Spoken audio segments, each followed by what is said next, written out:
Biografía de Caibar de Souza Schüttel. Es difícil expresar con palabras lo importante que fue la figura de Caibar para el espiritismo en Brasil y en todo el mundo. Fue un hombre que no conoció limitaciones, desafiando a todos con su fervoroso idealismo. Impresionada por tal personalidad, comienzo a relatarles la vida y hazañas del hombre que consiguió que se le conociera como el abanderado del espiritismo y el padre de los pobres.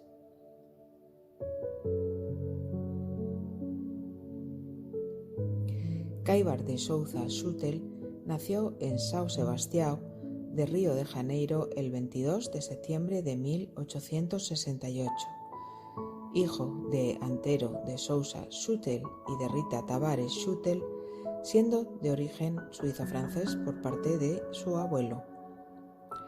Tenía ideales católicos, por lo que a la edad de 7 años decidió voluntariamente ser bautizado por la Iglesia Católica.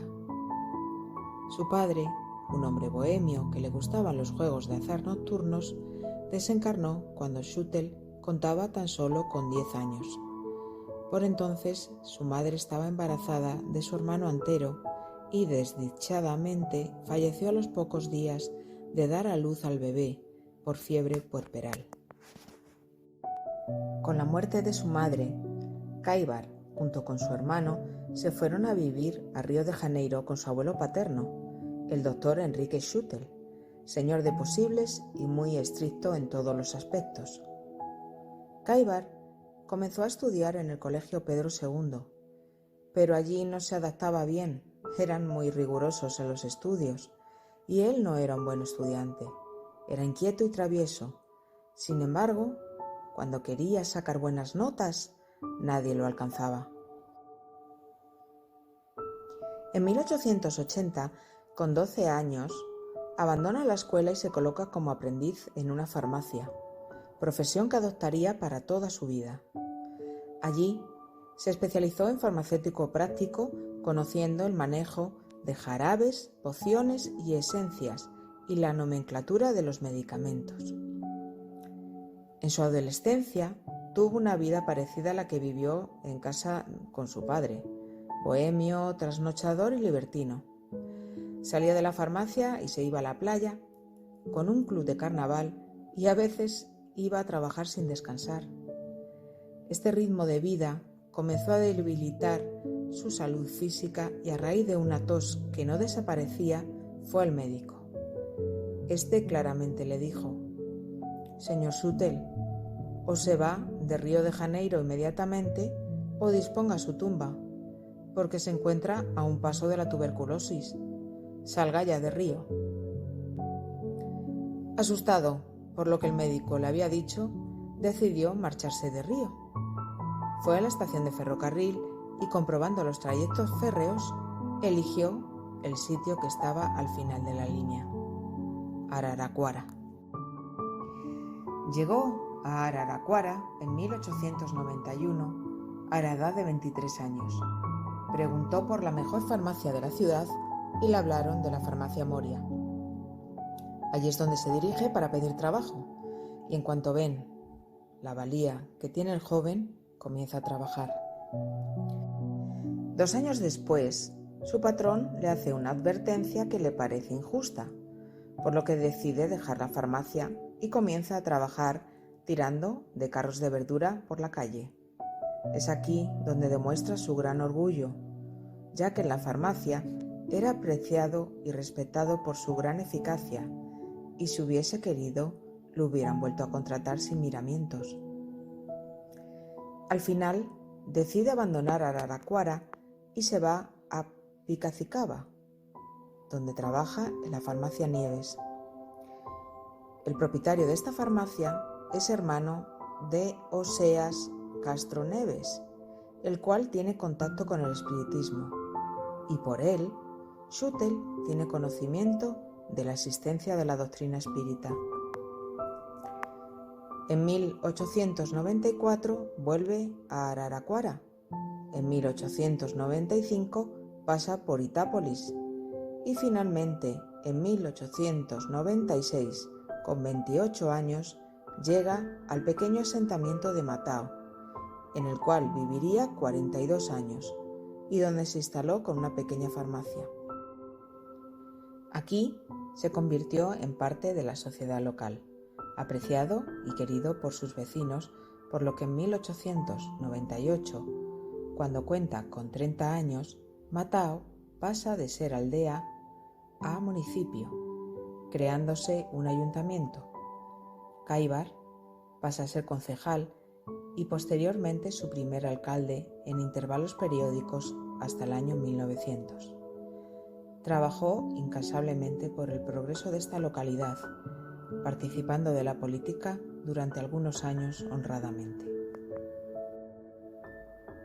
Era un católico fervoroso y con ayuda de sus vecinos y su amigo Calixto Prado, carpintero de profesión, construyeron una pequeña iglesia. Caibar comenzó a tener sueños con sus padres, sueños muy vívidos que le afectaban y atormentaban. Y satisfecho por las respuestas que le daba el cura local, buscó otras fuentes de información para aclarar sus dudas fuera de la iglesia. Sabía que su amigo Calixto Prado hacía sesiones mediúnicas junto con Quintiliano José Álvez. Estas sesiones eran rudimentarias y sin ningún conocimiento por los participantes, siendo muchos de ellos curiosos. Contando con 36 años, Schüttel, a través de una revista, conoció la existencia de la codificación de Allan Kardec y se apresuró para hacerse con ella. En tan solo un mes ya se había leído los libros que recibió. Entendió que todo lo que decían él ya lo sabía. Lo único que hicieron los libros fue despertar su conciencia. Estudió y abrazó el espiritismo y se volvió uno de sus más grandes divulgadores. Y aún hoy se le conoce entre los espíritas brasileños como el bandeirante del espiritismo, por su dedicación y esfuerzo para la divulgación de esta doctrina. El 15 de julio de 1905, con 37 años, funda el grupo espírita Amantes de la Pobreza, siendo el primer centro espiritual en toda el área de Sao Paulo, y al mes siguiente lanza a la luz la publicidad O Clarín, un periódico de formato pequeño, pero que luego amplió, llegando a tener en el siglo XX una tirada de 10.000 ejemplares. El trabajo se volvió incansable por su divulgación en la casa espírita, el periódico y la caridad, ya que cualquiera que entrara en su farmacia pidiendo medicamentos, comida o ropa, él le ayudaba. En agosto de ese mismo año se casa con María Elvira de Silva Schüttel. Ella era una ciudadana de Itápolis y fue cortejada por un comerciante que la engañó y abandonó. En aquella época, esto era una vergüenza y la sociedad la rechazó, al igual que su familia. María Elvira se fue a Araraquara, donde conoció a Schüttel, y este se enamoró de ella, aceptándola con todos los problemas que traía. Cuando se casaron, Caibar quiso hacerlo en Itápolis, para demostrar a su población que el amor no tiene perjuicios. Su esposa lo acompañó en sus labores hasta que desencarnó en 1818 sin tener descendencia. En ese mismo año, el 1905, sucedió un caso curioso. El Día de los Muertos, considerado un día importante, ya que es una jornada que la gente va en masa a los cementerios, decide repartir unos panfletos para inspirar a las gentes sobre la doctrina espírita. Imprime 40.000 folletines que pretende repartir en la entrada del cementerio de Sao Paulo. Hasta aquí todo bien, pero el delegado del lugar, influenciado por la iglesia, los retira y se los quitan. A Caibar le quedaban 1.500 panfletos y decide irse a un cementerio de la periferia a terminar de repartirlos. Pero la prensa se entera del impedimento por parte del delegado de repartir los folletos en el cementerio de Sao Paulo y se hace eco de la noticia, consiguiendo el espiritismo más publicidad de la deseada. Entregó su tiempo, sus fuerzas y todas sus posibilidades, incluso las económicas, comprando un edificio para poder desempeñar las tareas de estudio y reuniones mediúmnicas. Otro momento curioso en la vida de Kaibar es cuando un sacerdote de la zona, junto con algunos detractores de la doctrina, quisieron impedir una reunión que Schutel organizó para explicar de qué trataba el espiritismo y cuál era la razón por la que querían cerrar el centro espírita. El sacerdote y sus acompañantes, con palos, machetes y toda clase de armas, quisieron interrumpir el acto. Fue tal el escándalo que, pasando por delante de la casa del abogado Abel Forté, hijo de un líder político que tenía mucha influencia y poder y cuya esposa acababa de dar a luz en un parto difícil y necesitaba reposo y tranquilidad, salió enfadado a la calle y dijo: «Yo no soy espírita, pero Kaibar Schutel está protegido por las leyes del país, por lo tanto tiene derecho a hablar en público». No quedó ahí la cosa. Dicho abogado amenazó al sacerdote diciéndole: «Si mi esposa, que está muy enferma, empeorase por el comportamiento de usted, le puedo asegurar que soy capaz de matarle». Después de esto, tanto el sacerdote como sus acompañantes decidieron retirarse amedrentados. Schutel, que estaba preparado para la llegada de la turba, no supo qué pasó hasta el día siguiente. Curiosamente, en una reunión mediúnica de ese día, uno de los mentores entregó la siguiente comunicación: «Schutel, ¿qué cristiano te crees que eres? Pues confiaste en una carabina y 2 revólveres y te olvidaste de confiar en nosotros, que aquí, en el otro lado, te estábamos proporcionando toda la cobertura y protección para ti. ¿Dónde está tu fe? ¿Cuándo vas a comenzar a confiar en tus guardianes?».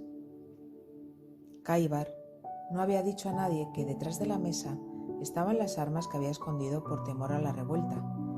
Después de este comunicado, lloró desconsolado, pidiendo perdón por su falta de fe. Al poco tiempo, este mismo sacerdote fue transferido a otra parroquia, pero antes quiso disculparse con Schutel, entregándole una Biblia y dándole un abrazo que Kaibar aceptó gustosamente.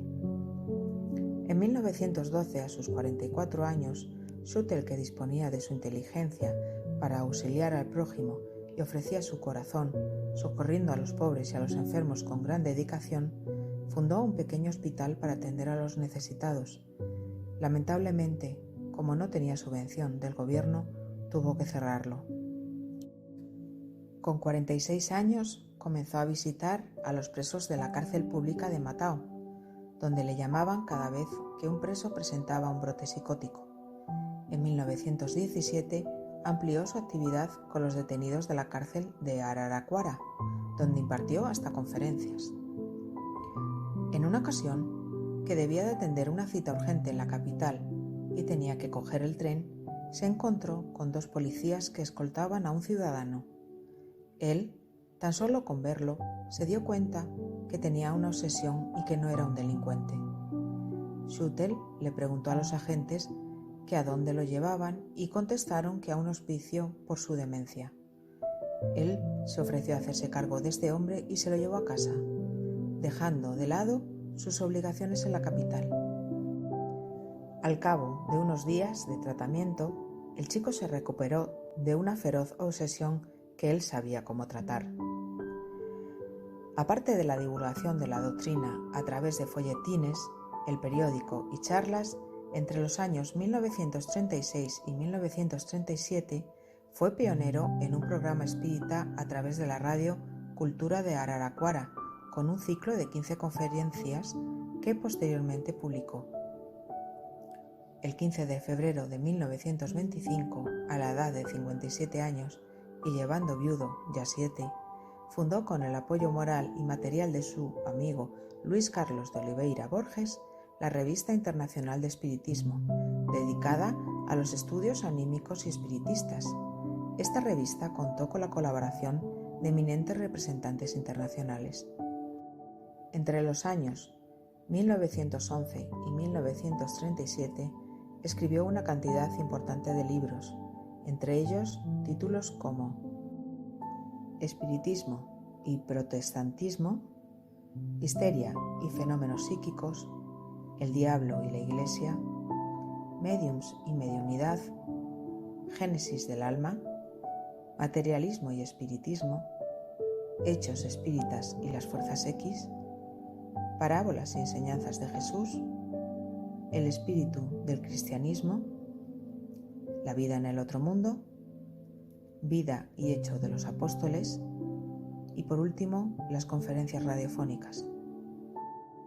Pero desde el plano espiritual colaboró con Abel Grasser, que coordinó y organizó los siguientes libros: Guerra en Allen, Reforma íntima, Cuentos, retratos de vidas pasadas, Hablando de mediunidad, Fundamentos de una reforma íntima, Conversaciones sobre mediunidad, Inquisición en época de las tinieblas, Eustaquio, 15 siglos de una trayectoria por su espíritu, y por último, Alborada Nueva o Nuevo Amanecer. En este libro cuenta cómo es su vida en la ciudad espiritual de Alborada Nueva, incluyendo varios dibujos que hicieron los médiums bajo sus órdenes, con planos detallados de la infraestructura de la ciudad.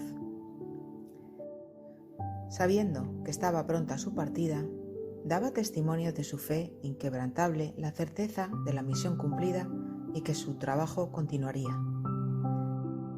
3 días antes de su partida, le confesó a Antonina, su compañera: Antonina, disculpa, hija mía, pero no puedes imaginar lo que está pasando en mi alma. Estaba aquí, reacio conmigo mismo si decirte y abrirme contigo, o guardar solo para mí. Pero a ustedes, que han sido amigos durante tantos años, no les puedo dejar de contar. Antonina, yo vi a Jesús. No se lo diga a nadie, pero yo vi a Jesús, y Él me consoló. No quiero que nadie lo sepa, porque soy consciente que no hice nada para merecer tanta gracia, pero el caso es que me apareció.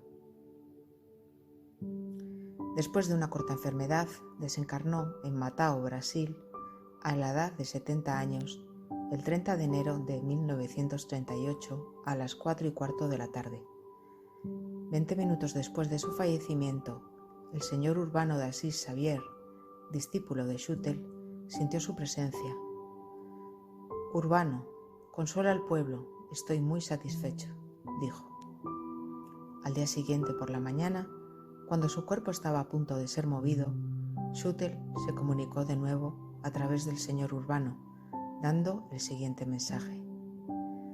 No quería comunicarme para no agotar más a Urbano, pero yo que prediqué tanto el más allá, aquí estoy, a punto de dar testimonio de la inmortalidad, y consoló a todos hablando con gran emoción y firmeza. Fueron muchísimos los que recibieron la ayuda de Schüttel en el aspecto material. Fueron cientos los que, auxiliados por él, recibieron asistencia como comida, medicamentos y ropas. Dio socorro a los obsesados espiritualmente, orientación a los confundidos y en general viviendo cada día los principios espíritas. Fueron muchos los que le llamaron el apóstol de los pobres. Para él la divulgación es una misión. Ese 30 de enero de 1938 desencarnó el estandarte del espiritismo, el señor Kaivar Souza Schüttel.